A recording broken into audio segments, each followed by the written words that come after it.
नमस्ते, स्वागत है आप सभी का कॉलोनियल वाइट वॉश में। एक ऐसी बीमारी जिससे मैं भी जूझ रहा हूँ, आप भी जूझ रहे हैं। मैं थोड़ा कम जूझ रहा हूँ क्योंकि मैंने अपने आप को नेसेसिटी फैक्ट दे दिए हैं। दोस्तों, आज हम बात करेंगे India's first education policy and education policy through out India for 75 years of independence.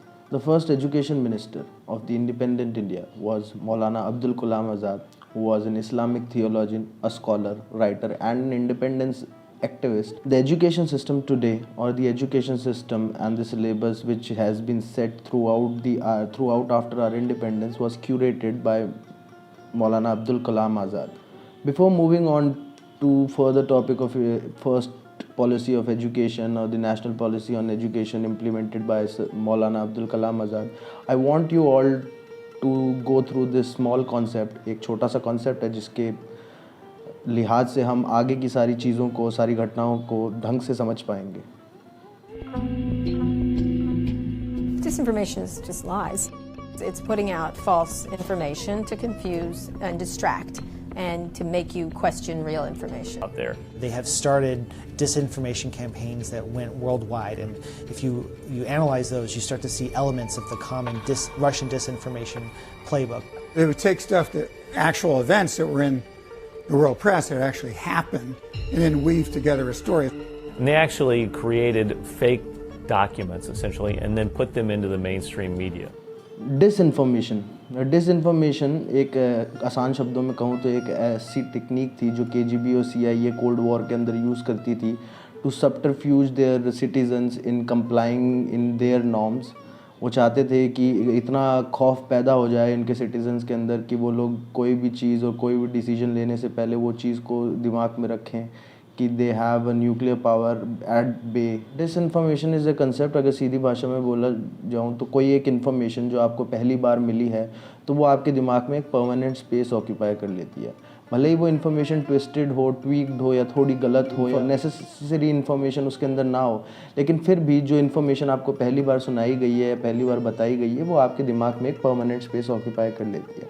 लेकिन अगर आपको बाद में जाके पता लगता है कि वो परमानेंट स्पेस जो ऑक्यूपाई करी है उस इन्फॉर्मेशन ने, वो इन्फॉर्मेशन ही गलत है, तो हमारे को बहुत मेहनत लगती है and most of the cases we can not lose that information. We have to go through that information and every time जब भी वो इन्फॉर्मेशन हमारे सामने आएगी तो हम हमेशा जो पहले इन्फॉर्मेशन हमारी सीखी हुई है हम उसकी तरफ ज़्यादा जाएंगे। So this is known as the concept of disinformation, which was very prominent in Cold War days, and इसका इफ़ेक्ट इंडियन एजुकेशन सिस्टम पे बहुत आसानी से देखा जा सकता है। Maulana Abdul Kalam Azad was a socialist person and had different socialistic ideologies which created the Indian education system as he wanted. Maulana Abdul Kalam Azad introduced a uniform code of education throughout our country, जिससे diversification of education और syllabus का diversification करना बहुत ही मुश्किल हो गया।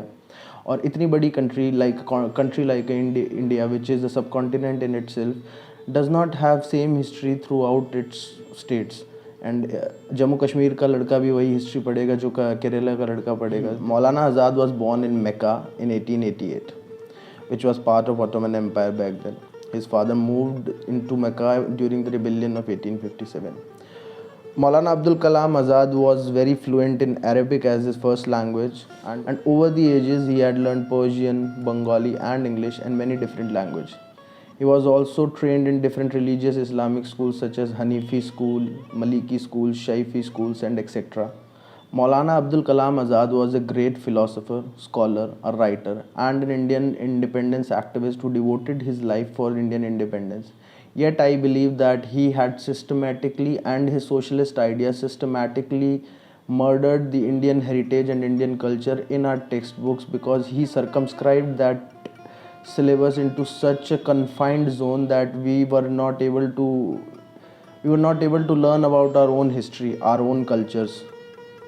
And when I am saying that he systematically murdered, then I am saying that in 20th century it was era of scientific exploration and India, Jawaharlal Nehru भी पीछे नहीं हटना चाहते थे। उन्होंने भी कई सारे साइंटिफिक एक्सप्लोरेशन के तहत कई सारे पॉलिसीज़ इंट्रोड्यूस करी जिसमें हमारी साइंटिफिक एजुकेशन की तरफ महत्वाकांक्षा ज़्यादा थी, जिसके तहत हमने IITs खोली, काफ़ी सारे engineering colleges and different scientific fields के अंदर हमने हमारी एजुकेशनल क्वालिफिकेशंस बढ़ाई।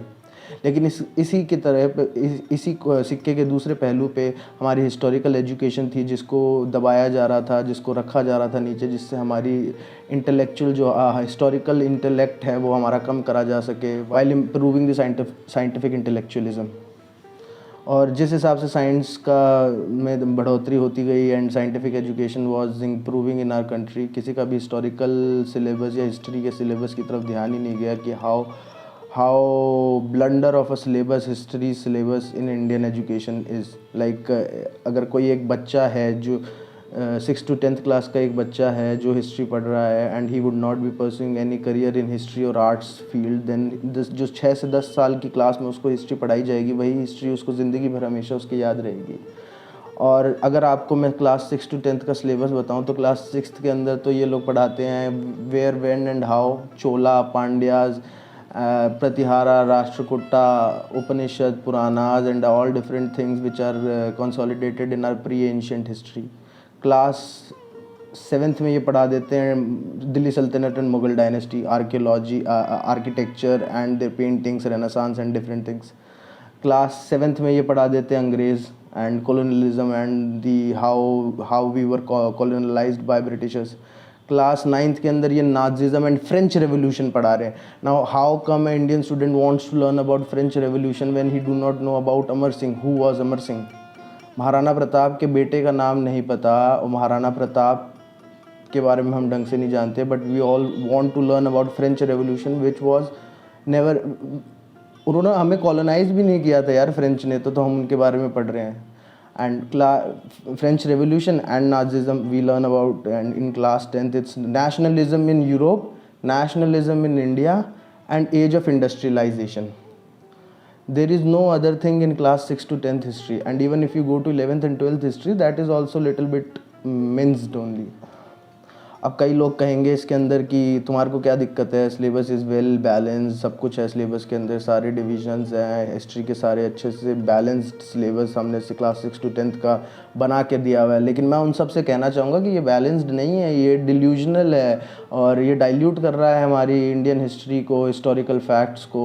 एंड जिस हिसाब से आपने ये हिस्टोरिकल सिलेबस सेट कर रखा है, इस हिसाब से Indian civilisation is only 900 years old, because आपने तो सब कुछ 11th century के बाद में बताया। क्लास 7th से लेके क्लास 10th तक तो आप 11th century के बाद की बातें कर रहे हैं। And in my opinion there should be element of regional history in every state, because अगर कोई इंसान अपनी खुद की रीजनल हिस्ट्री नहीं पढ़ेगा and he wants to learn about Mughal and Delhi Sultanate, because there are certain sects, certain areas of our Indian subcontinent, or the history of those areas is not even told to anybody, like the parts of northeast, the Jammu Kashmir kingdom, the Kumaon kingdom, the Chola empire, the southern kingdoms, the kingdoms of Rajputana, the kingdoms of Saurashtras. These are the kingdoms nobody teaches you. No. Thank you. अगर आप लोगों को मेरी ये video पसंद आई हो तो like करें, शेयर करें, कमेंट करें, बताएं अगर किस और टॉपिक पे या फिर कोई और ऐसी टॉपिक जिससे आप भी रिलेट कर सकें इस कॉलोनियल वाइट वॉश की तरफ। ऐसे ही टॉपिक लेके और नेसेसरी फैक्ट्स लेके हम आते रहेंगे और आपकी इस कॉलोनियल वाइट वॉश की बीमारी को हम थोड़ा सा कम करने की कोशिश करेंगे।